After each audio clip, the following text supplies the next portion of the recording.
So here we have the chassis and the drivetrain of the dual motor Model S. Obviously got the front drive unit, the rear drive unit, and the thing that makes this unique and special and sort of better than all-wheel drive in the past is because you can dynamically shift the power from front to rear at the millisecond level. So you can very quickly adjust torque more than is possible really with a mechanically linked system. So all-wheel drive systems out there are just mechanically linked with a shaft.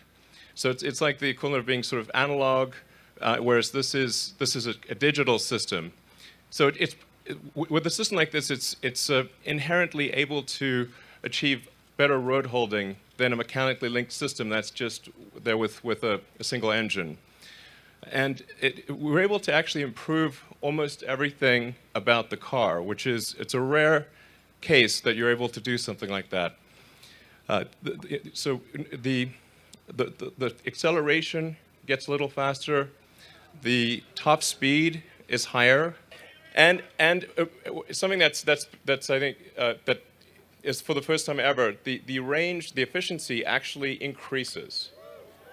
Okay, so as you probably know, with all all-wheel drive systems out there, you get less mileage. It's less efficient to have an all-wheel drive system. But in the case of the Model S, because we're able to have two drive units where we can shift the power from front to rear and constantly be at the optimal efficiency point for each motor, we're actually able to overcome the penalty of the increased mass of the motor. So any given motor or engine has a power versus efficiency curve, and the default behavior of the car will be, the first priority, of course, will be traction control, road holding, and then the second will be efficiency, and then as soon as you punch the accelerator, it'll just go to max power. And efficiency, obviously, is less of a concern in that situation. But literally everything improves about the car with dual motor. There's no sort of technical drawback in this case. And we've also in the highest power version, the P85D, we've actually retained the larger rear motor and added the medium-sized motor to the front, which basically gives the car about half again as much power. Because the P85 started was pretty good, on the power front. As probably a bunch of you have those cars. But this car is nuts. It's like taking off from a carrier deck. It's just bananas.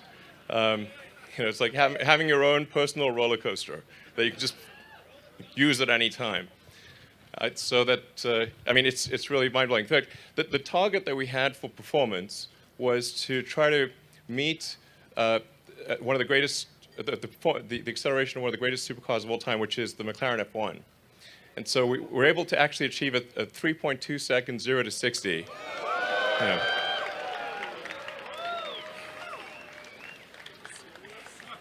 Yeah, it's mad. Okay. In fact, just we're going to have an option in the option selection. You'll be able to choose 3 settings, which is normal, sport, and insane. It will actually say insane. It's true. So it's pretty exciting. We're really proud of what our engineering team has been able to accomplish here. It took a lot of effort, and I think we've got a technical solution we can be really proud of, and it's also one that will continue to improve over time. So as we'll roll out the initial cars with dual motor, but then we'll keep updating the software and firmware and improving, for instance, the torque vectoring and the road holding under various circumstances. So it'll keep improving by nuances over time.